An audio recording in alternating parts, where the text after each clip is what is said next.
Hello, everyone, and thank you so much for joining us here today. My name is Ross, and I'm coming to you live from Mote Marine Laboratory. Now, I am so excited to be connecting with all of you today because we have an amazing program lined up for you as part of our Mote Sea Show Summer Series. Now, in case you aren't familiar about who we are or where we're connecting from, Mote Marine Laboratory is located in Sarasota, Florida. We're a world famous scientific institution, and we got our start back in 1955 with our founding director, Dr. Eugenie Clark, a world famous marine biologist who specialized in studying sharks. Now, that was a long time ago, and Mote's research, granted, still focuses on sharks, but we have expanded to cover a lot more of other ocean topics. Whether you're looking at manatees or sea turtles or coral reefs, we're pretty much looking at everything under the sea. And that lines up perfectly with our program for today because we wouldn't be able to study everything under the sea without looking at the technology that we use in order to even look under the ocean in the first place. So, for all of you ocean explorers and oceanic adventurers, get ready for a really exciting deep dive into the technology we use here at Mote. We're going to be throwing a lot of pretty complex science at you.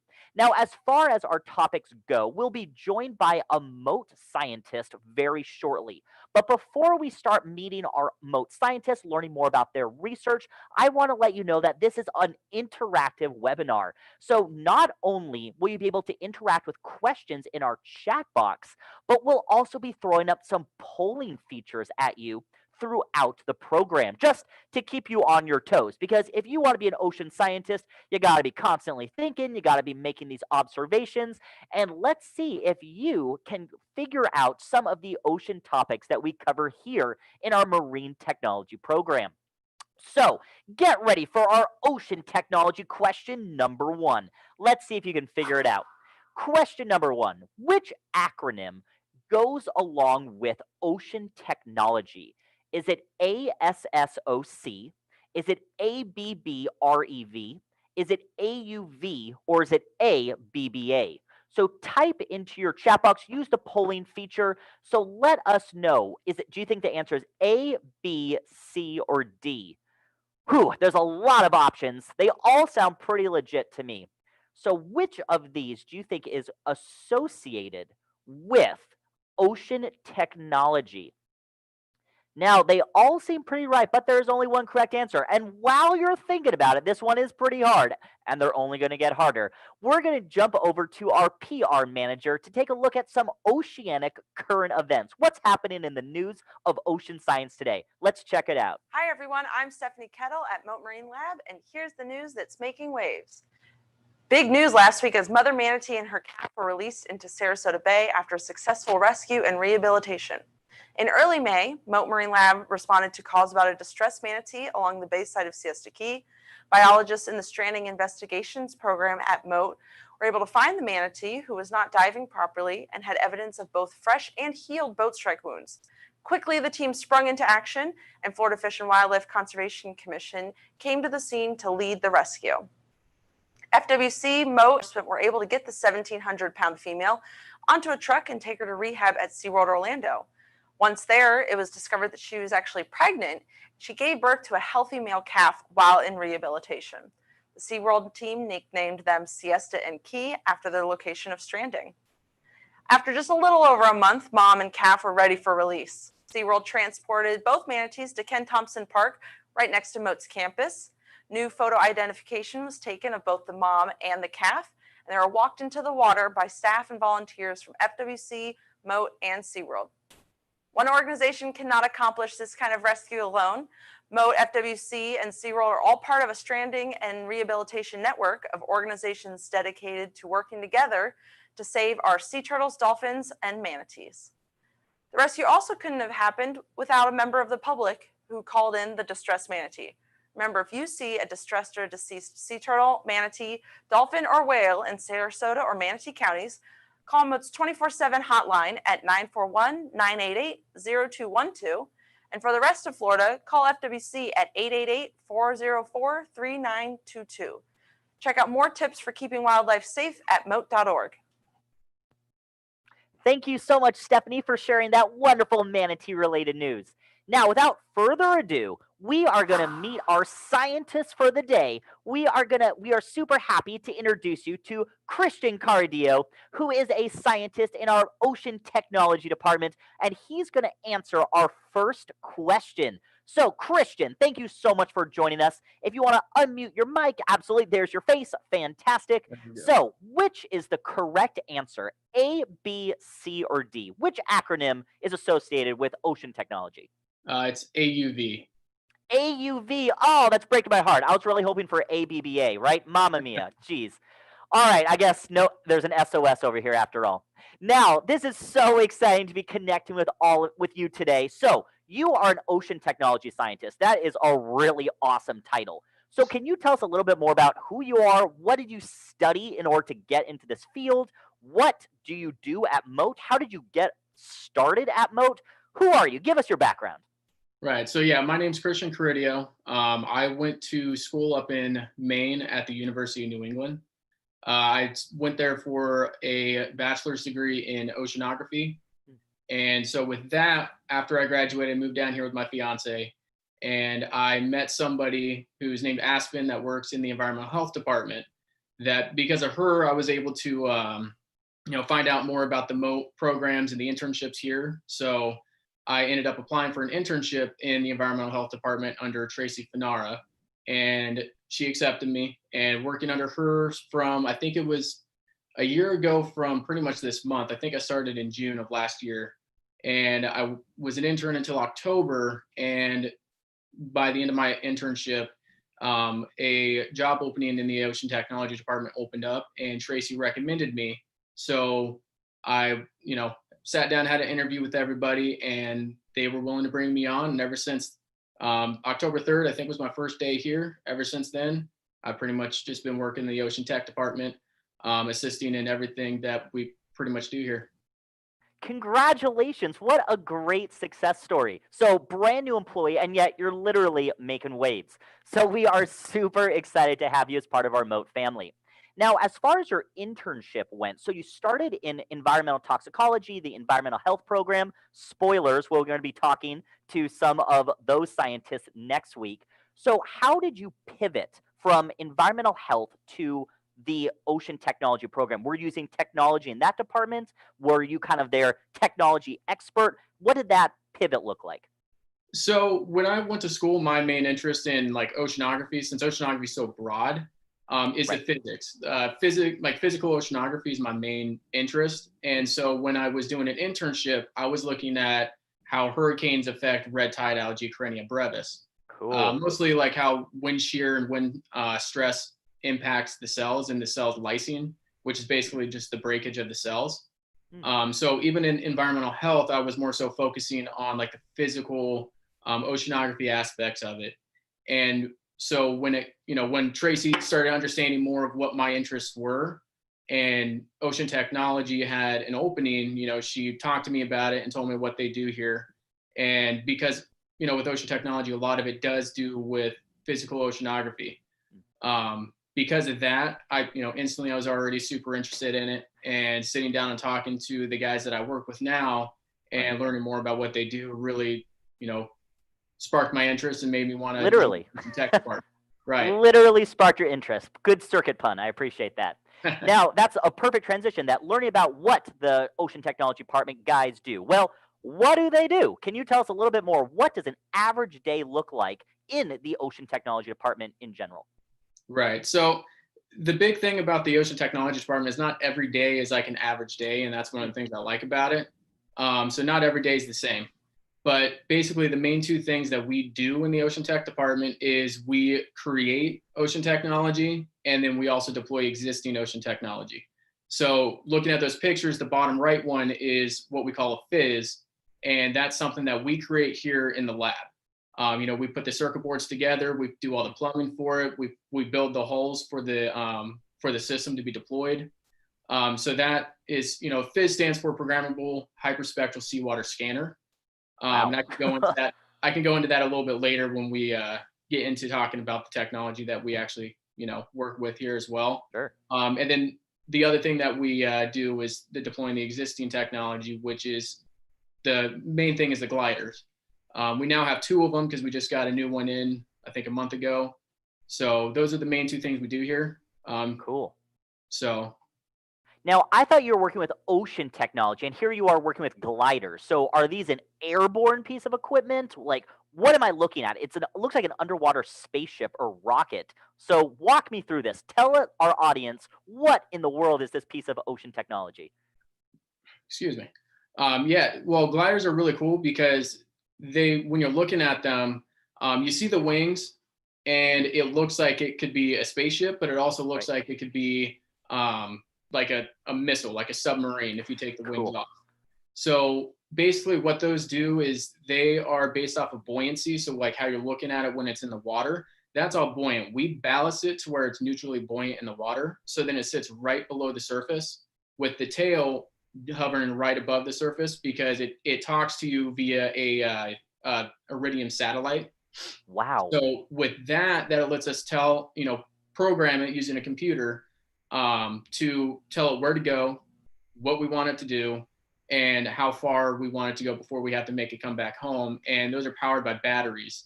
So every mission is dependent on how long the batteries last. Sure. So its main purpose is to collect oceanographic data, salinity, temperature, depth. We have a fluorometer on there to measure chlorophyll and CDOM as well. Cool. Wow. Gosh, this is so cool. Oh my gosh, I am learning so much just from what we've talked about so far. Now, considering that you program with a satellite, it talks to the satellite, uses the battery. I mean, this is like state of the art, like sci-fi stuff. I love this. So you use the satellite to tell it what you want it to do. So tell us, what do you want it to do? It's collecting data. It's collecting you said the temperature, the salinity, you said the chlorophyll of plankton. I mean, this is wild stuff. So you're collecting all this data. What's it good for? Why? Why are you collecting this data? So, for one, the main reason we sent it out there is to pick up chlorophyll readings in offshore areas that, for the most part, it's routine monitoring. So we usually fly it around the same area. We have like this little triangle that we usually do every time we send it out there. But the main thing is to see if we can find high levels of chlorophyll out there. And if we do, we tell the phytoplankton people. And if they're going out to do like a shelf survey, we'll give them the coordinates of where the high levels of chlorophyll were. And they'll go out and take a water sample there. So then they can look and examine what kind of chlorophyll it was. Cool. The other thing is, just taking typical oceanographic data. I mean, that stuff, when you archive it and you have multiple, missions in the same area, you have a large data set. So you can look at a lot of different seasonal variations. So you can look at like upwelling events, downwelling events. Those are very big when it comes to red tide and a lot of other biological processes. And, looking at salinity and temperature. And when you're looking at it from the website that it's uploaded to when it's out there, it also shows the currents. So then you can also look at how the currents are affecting all that stuff. So it's a really good thing to be able to get seasonal data variations, and then using that data in comparison to other marine data that other labs here, or USF or GCOOS, anything like that they get as well. Amazing. Oh my gosh. So you are the frontline agents. I also love that you just said so casually on a regular mission. Oh my gosh, you go on missions. That's so cool. Like, get out of here. Like, just casual. I'm going on a mission today. NBD, right? So speaking of acronyms, right? NBD. I know that another set of acronyms you use a lot are ROV and AUV. Well, OMG, those sound really similar to me. So get ready for our next quiz question. So for all of you audience members out there, so what does the acronym? So we already talked about the acronyms AUV, right? That we understand that an AUV is associated with ocean technology. So let's take a closer look at an AUV's cousin. Let's take a closer look at ROVs. So what do you think an ROV stands for? Do you think it's A, Robotic Ocean Voyager, B, Radical Orca Viewer, C, Remote Ocean Vehicle, or D, Remotely Operated Vehicle? So use the polling feature in your Zoom window, or feel free to type into the chat so you have multiple options. So let us know what you think is the correct answer. We'll give them a few seconds, Christian, before we give them the correct answer. But I know that as a landlubber who doesn't get to go on fun technology missions, I hear ROV and I hear AUV, and they seem to be pretty interchangeable. But I want to dive in and know the circuits behind it, right? So I see that people are saying D and C. So let's pull up the polling feature and see what that breakdown looks like also. So, oh, a lot of C's. Oh, how exciting. So it looks like the majority of the people think that it's a remote ocean vehicle. Well, Christian, what is the correct answer? It's D, the remotely operated vehicle. Oh, so close, everyone who guessed C. And congratulations for all of those who guessed D. So, see, there's a lot of misnomers around AUVs and ROVs and what those stand for. So, can you let us know, Christian, what is the difference? Are they the same? Are they different? Do you use one in lieu of another? How do we know which to use? So they're not the same per se. They're very similar. So with an AUV, it stands for autonomous underwater vehicle. And so, for instance, the glider is an AUV. So with AUVs, those are things that you can pre-program, like a mission in it, or some kind of I guess route that you want it to take, and you can just go and put it out in the water and let it be. You don't have to be there still talking to it, making sure it's doing something. You don't have to control it because it'll do it itself. Okay. Whereas an ROV, you do. That's usually something that's attached via cables back to the boat that it's on, that the scientists are on, and the scientist is there either on a computer or even like a controller with joysticks telling it where to go. So I know we don't really work with ROVs here as far as I've been here. But I know that when they are used, a lot of times they're more so used to examine the ocean floor. So with that, it's a lot easier to do with an ROV than an AUV with that. Gosh, that is so awesome. So I guess you could think of an AUV as like a ocean Roomba, right? It kind of does its own thing. It sucks up whatever you need it to suck up, water, salinity, temperature, whatever.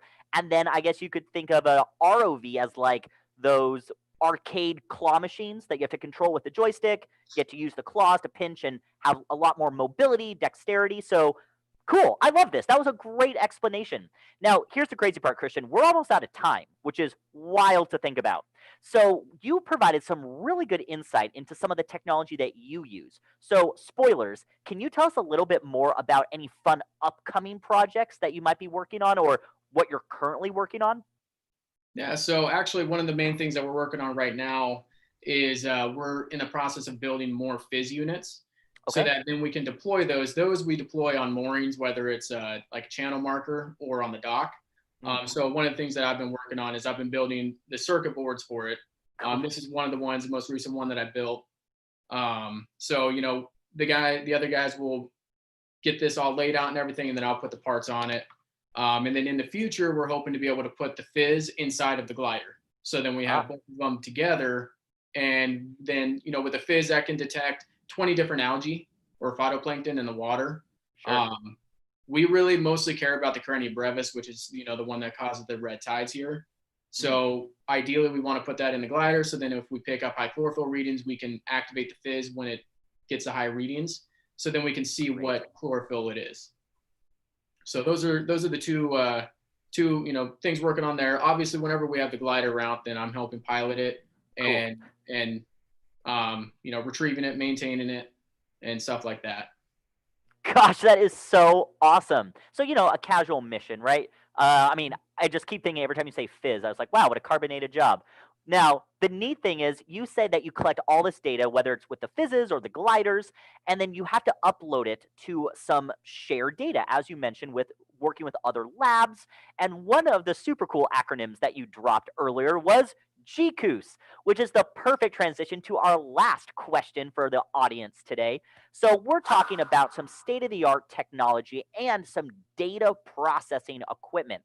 So what in the world do you think GCOOS stands for?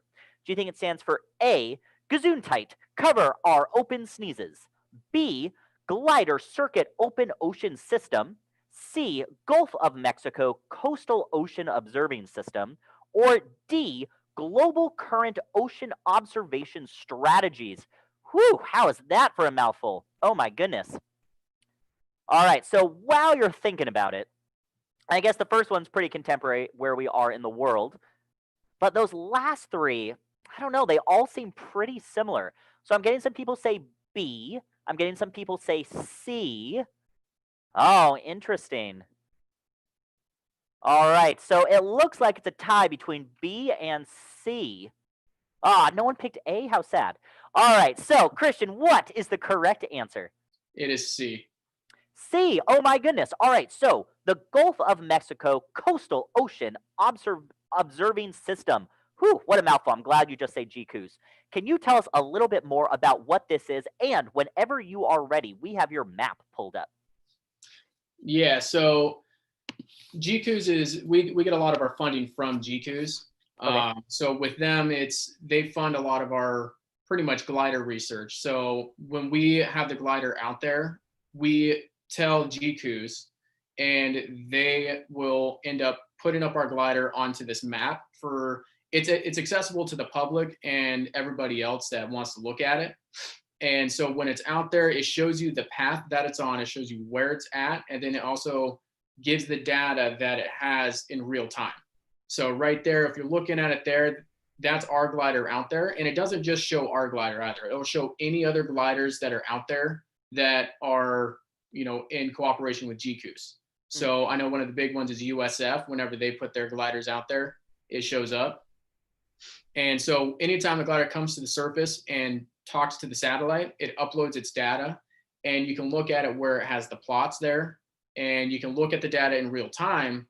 And then after we recover it, we take the card out, and then we download the data, and then we send it to GCOOS, and they re-download it and upload it again under the data portal. So if you went into the data portal, you can look at all the previous missions that we had with them, along with other ones that are uploaded there as well. Gosh, that is so cool. So not only do all of these big ocean Roombas talk to each other, they talk to satellites. It's really great to see the oceanic partnerships between different institutions, that it really proves all the oceans connect us. We're all working to make the world a better place. We got to understand and process the data in order to understand what we can do to help make the ocean a healthier and better place for both ocean life and humans as well. So unfortunately, we are starting to run out of time. Oh my gosh, I was just having so much fun. Time has really flown by, or drove by, swam by, using those gliders. I love that. Now, before we go, some of the really important things that we really want to plug as far as conservation and sustainability messaging goes. Christian is out there on his missions looking at phytoplankton, all of those algae, and he wants to make sure that we're not collecting other bad products out in the ocean. So be aware of your plastic usage, because if we're scooping up algae, we don't want to be measuring microplastics. We want to make sure that the ocean is plastic free. So be aware of reduce, reuse, recycle. Another really great way to keep the ocean nice and healthy for all of Christian's research is by choosing sustainable seafood. So we need to make sure that we're choosing ocean healthy choices, so Christian has a healthy ocean to study in the first place. So just by using Seafood Watch approved seafood, that's a really great way to make sure that all of our choices, no matter where you are in the world, Florida to California and everywhere in between, that you are making a positive impact. Now we have about 3 minutes left. So for any folks that have questions for Christian and the amazing missions that he goes on, please type them into the chat box. Now, while we're getting some last minute questions before we wrap up, Christian, can you let us know, is there anything that we can do to support you and your research? I know we're not GCOOS, so we can't fund you, but is there anything we can do directly to maybe as a citizen science project or something we can do? I know the biggest thing is that if I know this has happened before, when people are out like on their boats and they encounter the glider, some people actually pick it up and take it in to their boat and then take it home. So if you ever encounter any kind of ocean technology out there that you don't recognize, you don't know what it is, I would say just leave it alone. Usually I know with ours, we have our phone number on there. So you can always call and ask what it is, ask if we're missing something, anything like that. So especially because if you pick it up and you take it in, we can still track it. Hilarious. So we would be able to find it. You want to get in trouble for taking it or anything, but it's just one of those Sure. funny things where if it's out there, then we end up coming to your house, knocking on your door, and asking for it back. That's amazing. Yeah, right, because it'll still be using the satellite data. So why is my Hmm. my glider out in the middle of the state of Florida, right? That's Right. hilarious. I mean, so yeah, went on a little own expedition of its own. Now I see that we do have some questions rolling into the chat box. So we have a question from Nathan that asks, "How did you become interested in ocean technology?" So I know that you said you studied oceanography in college, but what got you on the tech path? I would probably just say that it wasn't really anything specific. It's more so that technology is a really big part of physical oceanography. A lot of the things that you study in physical oceanography, you have to use some sort of technology to study it. Whether it's satellites or AUVs or ROVs, whether it's buoys, whatever it is. So to me, working in the ocean technology department, learning how they work, creating them, that's a lot of stuff that to me is very interesting. Sure. And then being able to deploy them and get experience working with them is, it's crucial to the field that I want to do. Amazing. That's awesome. So you're literally a rocket scientist, just your rockets go underwater. Now, to end on a positive note, we have one last wonderful question from Emma saying, "What's your favorite part of your job? What do you find the most interesting? What fuels you, besides batteries, I guess, to go into work every day?" I would say it's going out and deploying the glider or picking the Cool. glider up, or just even observing the data from the glider. That's my biggest thing, is being able to look at the data that we get. Even going 10, 20 miles offshore and deploying the glider. I mean, just being out on the water. That's my favorite part of the job. I Gosh. think pretty much anybody that works in marine science would agree. Oh my gosh, that's amazing. So you get the awesome lab space and you get to do field work too. You get the best of both worlds. Now, I see that we are out of time, which is such a huge bummer. So for all of you folks out there that still have tech questions for Christian, do not worry because we have a wonderful resource to share with you. So please join us on our Flipgrid page. Flipgrid is a wonderful website that we've partnered with where it's like a video voicemail. So you can leave us a free video question. We will forward that question along to Christian, and then he can respond with a personalized video answer. So consider us and our scientists here, just like Christian, our ocean science pen pals whenever you have any ocean science questions. Now, in case this was just not enough ocean science and technology for you, don't fear, because we have some other great ways to stimulate you here at Mote. So we have this wonderful online summer program called Awesome, OSM, Online STEM Ventures at Mote. And it's a great way for any aspiring marine biologists to interact with some of our marine science educators to get some remote hands on action in order to build some cool underwater gear, get to see what a day in the life of a scientist is like. They're week long programs. It's an awesome way to stay connected with Mote science no matter where you are in the world. And then, perfect transition from all of the algae related topics that Christian was talking about today, because next Wednesday at 2 o'clock, our featured guest scientist for our summer lecture series will be talking all about phytoplankton, all those oceanic algae, and the villainous red tide. Or is it villainous? We're going to find out next week. So, once again, Christian, thank you so much for hanging out with us today. This was an absolute blast. I learned so much. So, do you have any last things you want to share? Um, my biggest thing is, if you want to do something, work hard and you'll be able to achieve it. Oh, what a great ending message. Thank you so much. So, once again, thank you for connecting to Sea Trek TV here at Mote Marine Laboratory. My name is Ross. We're joined by the wonderful scientist Christian, and we hope to connect with all of you again very soon. Bye, everyone.